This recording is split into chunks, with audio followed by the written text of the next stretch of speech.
Bismillahirrahmanirrahim. Welcome to Ceramic Processing class.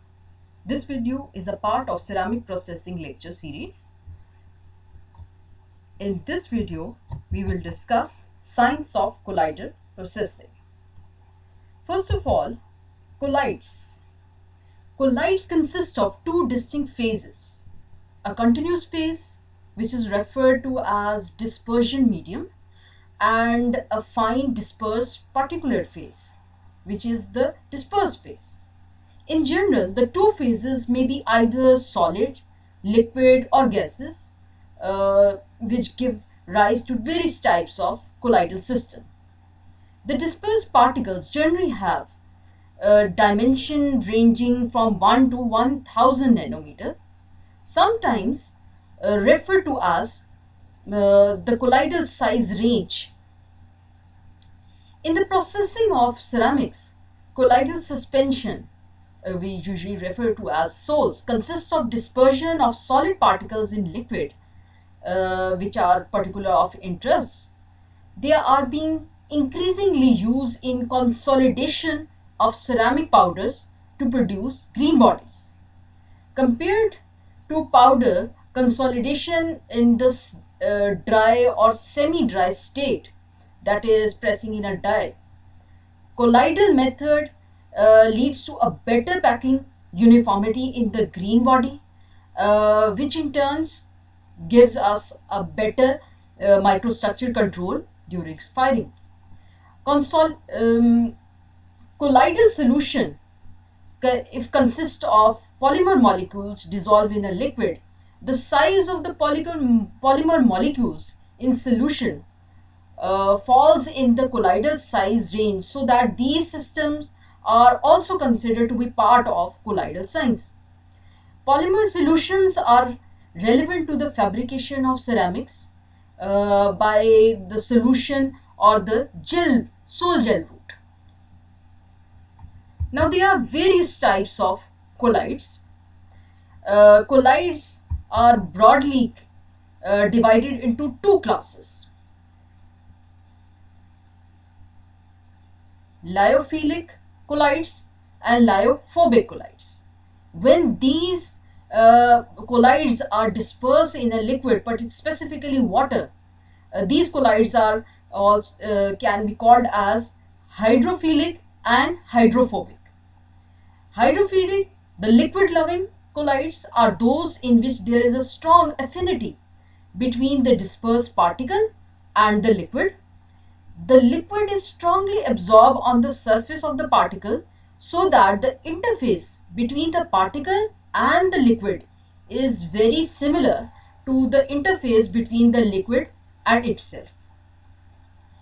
This system will be intrinsically stable because there is a reduction in the Gibbs free energy when the particles are dispersed. Polymer solutions and soap solutions are good examples of hydrophilic colloids. The second type is hydrophobic, which is liquid hating colloids, in which liquid does not show affinity for the particle, and the Gibbs and free energy increases when the particles are distributed through the liquid, so that if attractive forces exist between the particles, there will be a strong tendency for the particles to stick together or cause aggregation whenever they come in contact. This system will be unstable and fluctuation will result. A hydrophobic colloid can therefore only be dispersed if the surface is treated in some way to cause a strong repulsion to exist between the particles. Suspensions of insoluble particles in a liquid, that is mostly ceramic particles dispersed in a liquid, are well known examples of hydrophobic colloids. It is therefore needed to understand the attractive forces that leads to fluctuation and how they can overcome by repulsive forces to produce colloids with desired stability. So a basic problem of concern is the stability of colloidal suspensions, which we commonly known as the emulsions. They become unstable due to several mechanical mechanism involving, shown over here, creaming, sedimentation, flocculation, chlorescence, phase inversion, and outward ripping.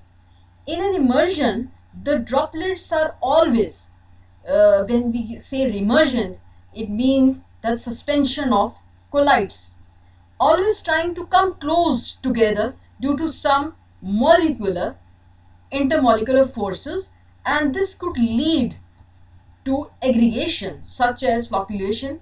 So it is important to understand the nature of interaction between the droplets and the dispersing solution. So we have to figure out certain ways how to stabilize that colloidal solution. There are 2 points that if they are considered, then we can stabilize the colloidal solution. The particle which is dispersed in the solution must not be too large, otherwise gravity will produce rapid sedimentation. Second important factor is the attractive force between the particles, which is the van der Waals force, exists between the particle. If this force is large enough, the particle will collide and stick together, leading to rapid sedimentation of particle cluster. So this force should be balanced, and it should be balanced with a repulsive force. So there are several techniques involved in which we can reduce the flocculation, which is based on the introduction of repulsive forces. So these are the repulsion between electrostatic charges, second, repulsion between polymer molecules, and the third one is the combination of the two. So electrostatic stabilization, steric stabilization, and electrosteric stabilization is the three methods through which we can balance the attractive or the van der Waals force, and we can attain a stabilized colloidal solution. So the stability of colloidal suspension must be understood at the basic level, so that we can control the packing uniformity of the consolidated body. There are certain properties of colloids. First, it is these important properties or interesting properties, they are important because they control the consolidation and provides the stability. When the motion of the particles, when subjected to electric field, they can be the source of variable information for determining the surface charge of the particle. The surface charge density usually depends on pH and ionic strength of the surrounding aqueous environment in which the colloidal particle is present. The electrostatic force actually arises from the presence of charge on the surface of the colloidal particle. Colloidal suspension, especially concentrated suspension, also have remarkable rheological properties. Rheological properties is the study of the flow of matter, or you can just say it is a science of deformation and the flow within a material. If we consider a good paint, a paint is also a type of colloidal suspension or emulsion. A good paint must flow easily when applied to the surface to be painted, but then must become rigid enough to prevent it from flowing off a vertical surface. In ceramic processing, the rheological behavior of the suspension can be used as a direct process parameter to control and optimize the structure of the green body produced as a result of consolidation process. Now these attractive forces, as we know, the effects of intermolecular forces on the stability of dispersed system can be described in terms of forces between the colloidal particles. There are two main interacting forces affecting the colloidal system. Number one, the van der Waal attractive force, and second is the electrostatic repulsive force. Attractive forces tend to destabilize the colloid, whereas the repulsive forces generally impart stability to the colloid. So first, the attractive surface force. The attractive surface force, as it can be seen over here, referred to as van der Waal forces, they exist between all atoms and molecules. Atoms and molecules it is originated by the dipole-dipole interaction between the atoms and molecules. The force between the two droplets or particles arises from van der Waal interaction is always attractive for similar droplets or similar particles. Here you can see two particles and there is an attractive force that is the van der Waal force in between the two particles. The attractive force, as can be seen by the formula, increases more and more rapidly as the droplet approaches, and the strength of the attractive force can be calculated by this equation. As the two droplets approaches, this separation distance r will decrease, so the force of attraction will increase.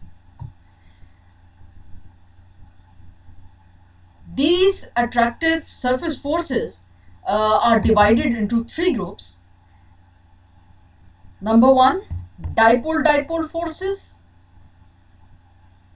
Number two, the dipole-induced dipole force. And the third one is dispersion force.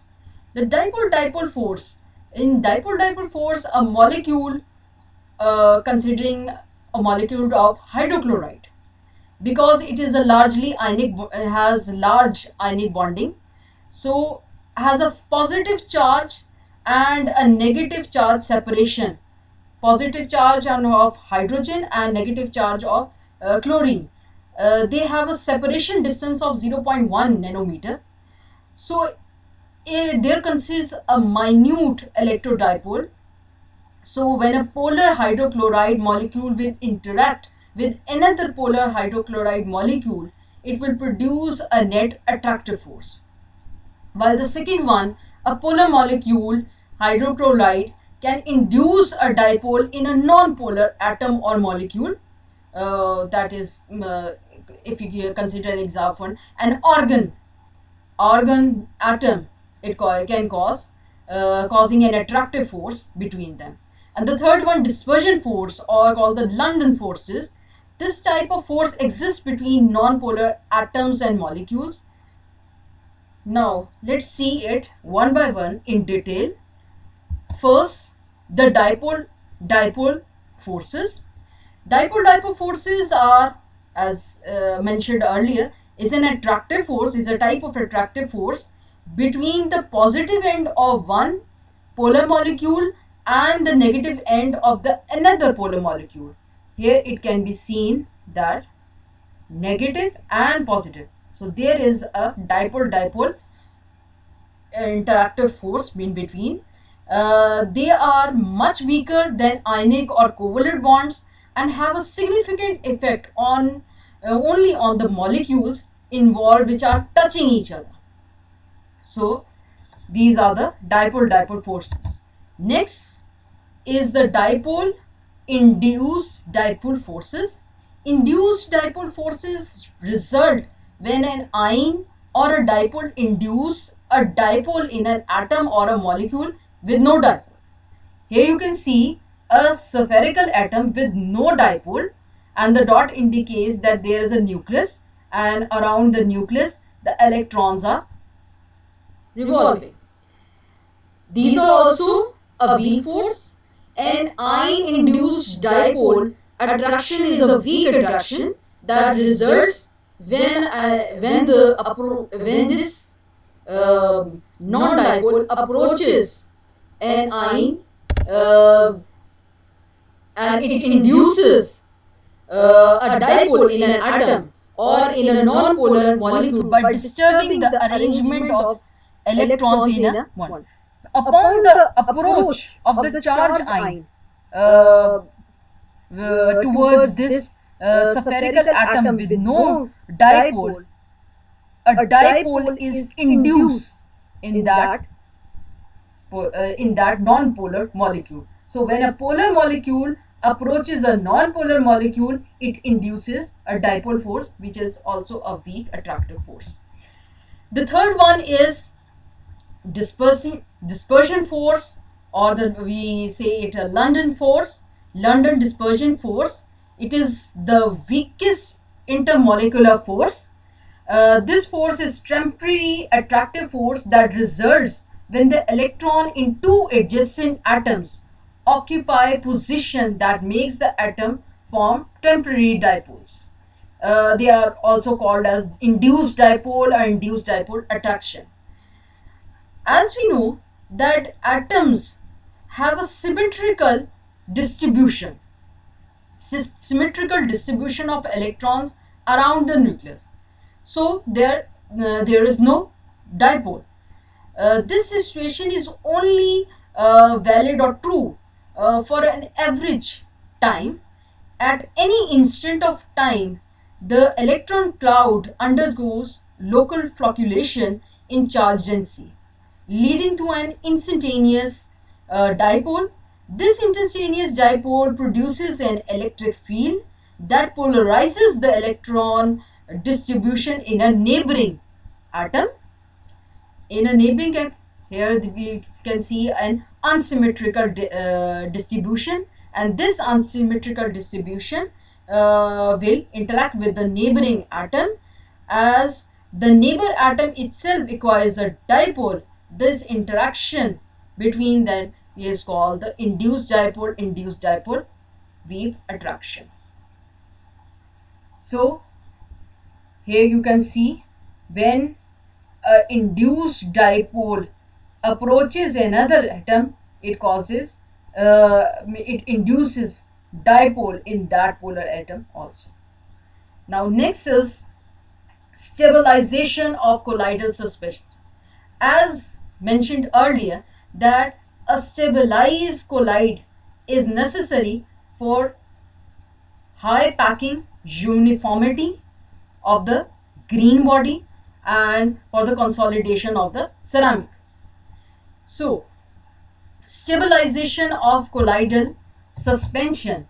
Here we consider suspension of colloidal particle. They undergoes continuously a random motion, which is called the Brownian motion, and there is the potential energy of attraction, which is denoted by Va here in the formula, between the two particles is represented by this, where capital A is a constant, small a is the radius of the particle, h is the separation distance between the two particles, and by putting the different values here, it is calculated to be 5 into 10 raised to power 19 joule. And if the thermal energy of the particle is by calculating by the Boltzmann constant and the absolute temperature, which is a near room temperature, it is of the order of 4 into 10 raised to power 21. So here we can see that this value is much smaller than the potential energy of attraction. So thus the particle will stick together on collision because the thermal energy is insufficient to overcome the attractive potential energy. So thermal energy cannot overcome the attractive van der Waals force. So another thing is required to stabilize the colloidal suspension. So flocculation will therefore occurs unnecessary. Some method should be devised to produce repulsion between the particles, which sufficiently provides a strong repulsive force that will overcome the attractive force. So there are commonly three types of methods involved in which we can attain the stabilization of colloidal suspension. These are electrostatic stabilization, in which the repulsion between the particles is based on the electrostatic charges on the particles. Second, steric stabilization, in which the repulsion is produced by uncharged polymer chains absorbed onto the particle surface. And third one is electrosteric stabilization, which is a combination of both.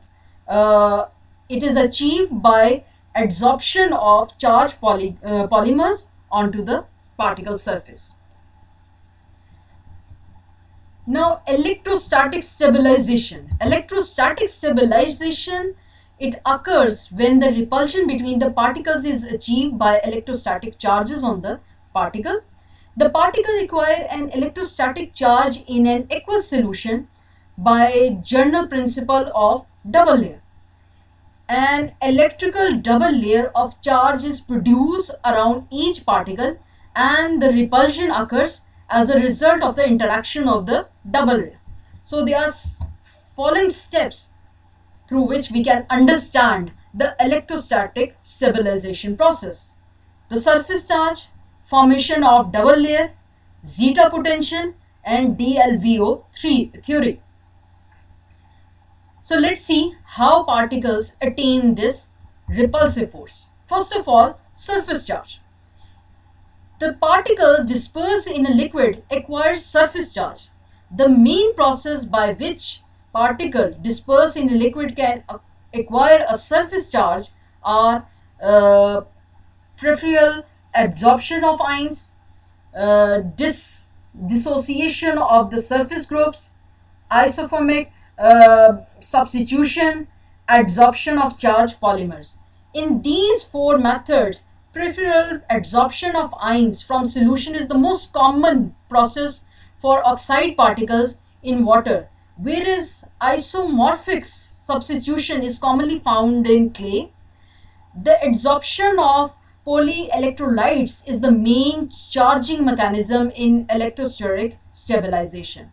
So in the process of preferential adsorption of ions from solution, an electrolyte such as acid, base, or metal salt is added to the aqueous liquid. Ions preferably absorb onto the surface of the dispersed particle, leading to a charge on the particle surface. It can either be positive charge or negative charge, because the system consisting of particle, that the dispersing solution, or which is the electrolyte we are using, it consists of both the charges. So due to charge, the particle remains in random motion, which is the Brownian motion, and the colloidal particles are considered to have a very small size. Therefore, particle exerts Brownian motion due to the kinetic energy, and they never settle down at the bottom. So next step is the formation of double layer. In this case, we are considering a particle with negative charge. It absorbs positive charge on the surface. Here you can see that positive charge is absorbed on the surface. A layer of positive charge is formed on its top surface, or you can say the outer surface, due to absorption. These particles are strongly bonded at the surface, so they are called the fixed electrons, or fixed on the charge. They are fixed on the surface. Now these positively charged colloidal particle, here this colloidal particle has become a positively charged, as it has absorbed positive charge on its surface. Now this positively charged colloidal particle will be surrounded by negatively charged particle present in the colloidal solution.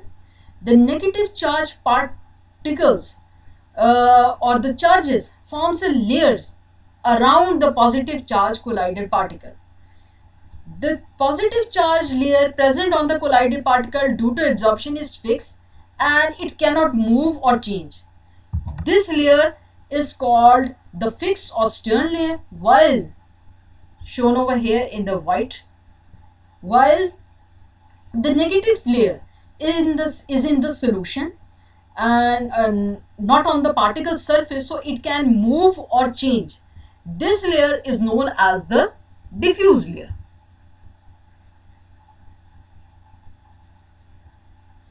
We know that when there is a separation of charge, there is always some potential.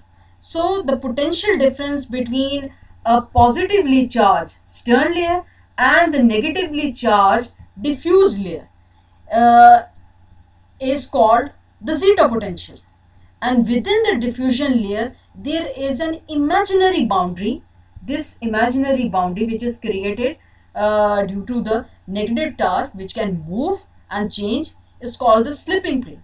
The slipping plane has an electrical potential associated within that zeta potential, and the zeta potential exists between the boundaries at this positive and negative.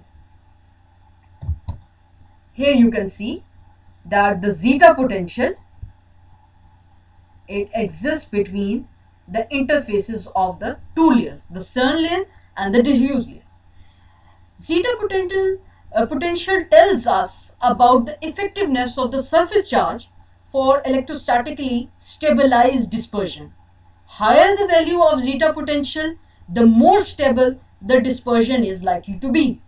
The particle interact according to the magnitude of the zeta potential, not on the surface charge. And here you can see, if these negative charge, when they slip from the slipping plane, they move farther away from this positively charged collide, the zeta potential decreases.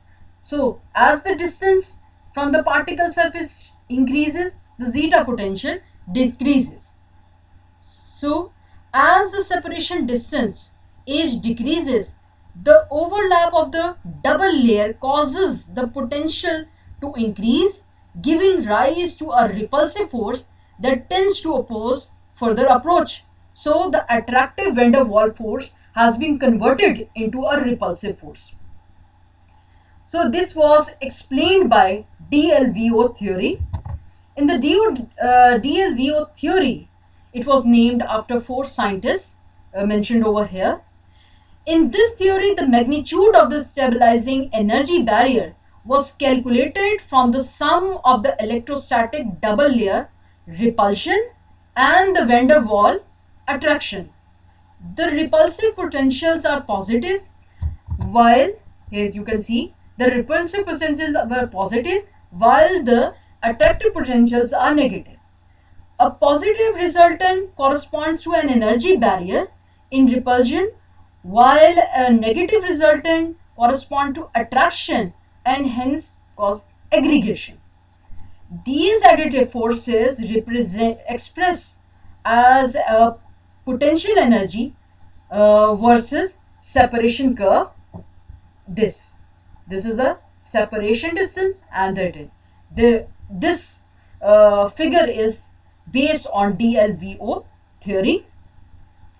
As the two particles approaches one another in the liquid, the diffused double layer will start to overlap.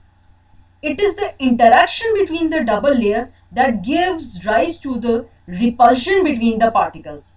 If the repulsion is strong enough, it can overcome the van der Waals attractive force, thereby producing a stable colloidal suspension. When two colloidal particles approach one another and the double layer star, we can calculate the resultant force will be, if it is more repulsive, then the more the solution will be stabilized. Otherwise, it will not be stabilized. So the total potential is a sum of attractive potential plus the repulsive potential. So this was all about the science of colloidal processing, and how the colloids, stable colloids, are necessary to produce ceramics, and this process of producing ceramics is better as compared to dry and semi-dry methods.